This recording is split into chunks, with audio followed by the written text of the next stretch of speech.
시청자 여러분 안녕하십니까. 지방자치 중점 소식을 전하고 더 나은 지방자치의 방향을 제시하는 지방자치 1번지입니다.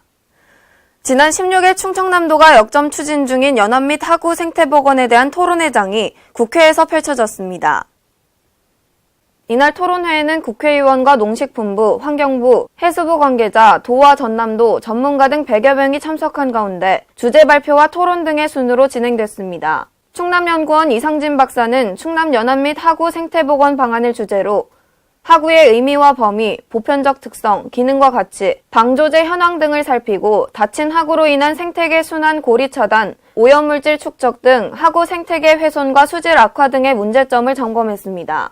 광주 전남연구원 김종일 박사는 전남 하구의 실태와 문제점에 대한 발표를 통해 전남 지역 하구의 자연 문화적 특성과 변화, 방조제 축조, 수자원 개발 및 유역 간 이동에 따른 하구 환경 변화를 살폈습니다. 연안 및 하구 생태보건은 보령, 아산, 서상 등 충남 서해안 7개 시군에 위치한 방조제, 폐염전 등을 조사하고 이에 대한 재평가를 거쳐 당초 기능을 발휘할 수 없는 시설물을 찾아 보건 방안을 마련하기 위한 사업으로 지난해 3월 연구 용역에 착수하며 본격 시작했습니다.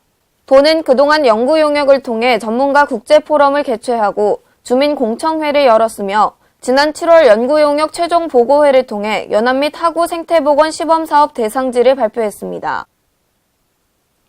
경상남도가 밀양 나노 국가산단을 세계 첨단 나노 융합산업의 메카로 만들기 위해 행정력을 집중하기로 했습니다.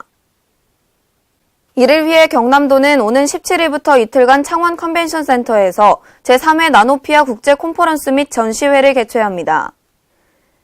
이 자리에서 나노 분야 국제협력 활성화를 위해 유럽 최대 나노기술 연구센터인 프랑스 미나텍과 경남도 경남테크노파크 밀양시가 공동 연구개발 업무 협약도 체결합니다. 한편 도는 홍준표 도지사의 공약 사업이기도 한 나노 국가산단 사업을 미래 핵심 전략 산업으로 설정해 밀양시 일원의 산업단지 인프라를 구축하고 기술 개발을 지원할 나노 융합산업 클러스터를 조성 중이라고 밝혔습니다. 또 지난해 11월 기재부의 예비타당성 조사를 최종 통과한 나노금융상용화 지원센터는 올해 세부 실행계획을 수립해 현재 사업 시행계획 공고 중입니다. 도는 나노융합 국가산단이 조성되고 상용화 지원센터가 구축되면 생산 유발 3조 3천억여 원, 부가가치 유발 1조 8천억여 원, 고용 유발 3만 명 등의 효과가 기대된다고 밝혔습니다. 지난 16일 전라북도 군산시의회 2016 행정사무감사가 열렸는데요. 이 자리에서 서동환 의원이 군산시 선유도 특산품 판매자 불법 전대 문제를 제기했습니다. 유희광 기자의 보도입니다. 전북 군산시의 공유재산 관리 실태가 시의회 행정사무감사의 도마 위에 올랐습니다. 군산시의회 서동환 의원은 16일 경제항만국에 대한 행정사무감사에서 군산시 선유도 특산품 판매장 불법 전대 문제를 집중 추궁했습니다. 서동환 의원은 선유도 마을기업에 부동산 무상 사용 허가 당시 무단 전대나 권리 양도 등을 하지 못하도록 계약서에 명시되어 있지만 이를 어기고 고군산 여객협동조합에 유상으로 임대하려는 상황을 시에서는 지켜만 보고 있었다고 질책했습니다. 또 부동산 임대차 계약서상의 임차인이 전대를 위해 새로운 전대차 계약서를 작성한 것만으로 사용허가를 받은 공유재산의 전대 또는 양도 행위가 완결되었다고 보기 어렵다는 시의 민원 처리에 대한 잘못을 지적했습니다. 무과를 해야지. 그게 맞는 얘기죠. 그럼 무과 안 나오면 시 재산을 갖다가 마음대로 갖다가 다른 사람들 전해줬는데 그걸 갖다가 그래서 경고를 해요. 그거는요. 선유이고 이덕만 씨가요. 고발을 그런 해놓은 상태에 아니 고발을 해야지. 시 재산을 갖다가 했는데 왜 그 사람이 고발을 하냐고. 그 사람 거기 그게? 고발하고 행정부시 한다고 하면 될 거 아니에요. 예? 그럼 끝나는 얘기 갖고 뭘 뭐 뒷바꾸로 인 돌리고 저 돌리고 돌리냐고. 공유재산 무산사용허가서의 허가 조건을 보면 허가받은 재산을 임의로 전대하거나 그 권리를 양도했을 경우 사용허가가 취소됨에도 불구하고 취소하지 않은 이유가 뭐냐고 따졌습니다. 이에 집행부는 부동산 소재지 등 기본사항 미표기로 무상사용, 기여가 재산과의 상관관계가 불명확하다고 답변했습니다. 하지만 서 의원은 집행부의 답변은 현장 확인 결과 사실과 다르다고 질타하며 집원이 동일하고 같은 장소인데 담당 과장은 서로 상반되는 토지라고 답변하는 이유를 이해할 수 없다는 반응을 보였습니다. 한편 당국의 공유재산에 대한 관리가 제대로 이루어지지 않고 있는 가운데 공유재산이 마치 사유재산으로 둔갑한 것이 아닌지 당국의 철저한 관리 및 검토가 요구되고 있습니다. KLN 유희광입니다. 대전광역시가 주최하는 2016 대한민국 트램 심포지엄이 지난 15일 각계 인사 등이 참석한 가운데 서울 한국프레스센터에서 열렸습니다. 이번 행사는 새로운 교통수단으로 주목받고 있는 노면전차 트램 도입에 따른 교통과 도시발전 정책 방향과 성공적인 정책 모델을 제시하기 위해 마련됐습니다. 이날 심포지엄에서 기조연설을 맡은 권선택 대전시장은 대전 도시철도 2호선 트램 건설 계획을 설명하고 트램은 교통수단을 넘어 대중교통혁신과 도시문화를 바꾸는 수단이라고 강조했습니다. 권 시장은 지난 10일 도시철도법이 국회 국토교통위원회 상임위 의결을 마쳤고 철도안전법과 도로교통법도 입법 발의된 상태로 법제도 정비도 순조롭게 진행되고 있어 대전의 도시철도 2호선 트램 건설 사업도 한층 더 탄력을 받을 것으로 보인다며 이제는 대한민국에 맞는 새로운 모델의 트램이 만들어져야 할 때로 대한교통학회를 비롯해 전문가들이 나서줘야 될 것 같다고 덧붙였습니다.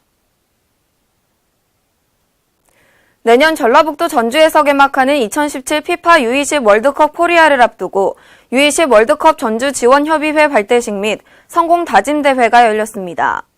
이번 행사는 도내 기관과 단체들이 참석한 가운데 U20 월드컵 성공 개최를 위해 마련됐습니다. 김승균 기자의 보도입니다. 내년 5월 전북 전주에서 개막하는 피파 U20 월드컵 코리아 2017 개최를 위해 전북 전주시가 지원 협력 체계를 구성합니다. 시는 대회 6개월을 앞둔 15일 전주 르윈호텔에서 차범근 2017 피파 20세 월드컵 조직위원회 부위원장 등 전주시 주요 기관 단체장과 자원봉사자, 일반 시민 등이 참석한 가운데 U20 월드컵 전주 지원협의회 발대식 및 성공 다짐 대회를 개최했습니다. 시는 전북 지역 학계와 경제계, 종교계, 체육계, 월드컵 관련 단체 등 200여 개의 기관 단체가 참여하는 U20 월드컵 전주 지원협의회를 구성했습니다. 지원협의회는 앞으로 시민들의 대회 참여 유도는 물론 전주 개최 경기에 대한 관중 확보 노력, 원활한 대회 개최를 위한 행정 및 기술, 인력 지원 등의 역할을 해나가게 됩니다.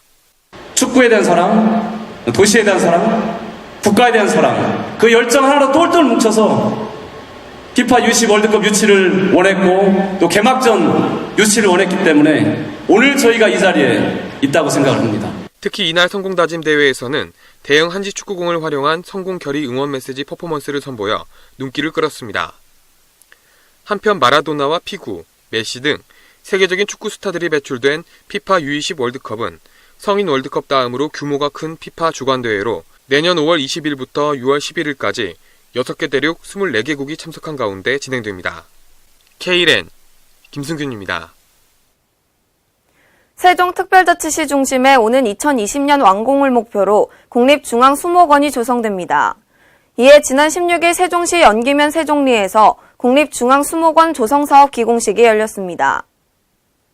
수목원은 64만 9천 제곱미터의 부지에 총 사업비 1,341억 원을 들여 2020년 완공을 목표로 조성됩니다. 2021년 개원하게 되면 국내 최초의 도시명 국립수목원으로 역할을 하게 될 예정입니다.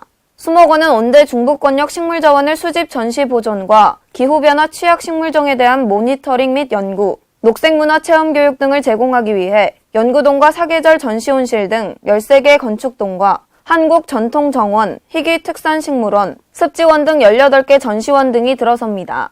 특히 정원전시 관람지구에는 우리 정원의 아름다움을 만끽할 수 있는 전통정원을 비롯해 80여 종의 나무를 주제별로 화분에 전시한 분재원, 다양한 수생식물을 관찰할 수 있는 청류지원, 습지원 등이 조성될 예정입니다.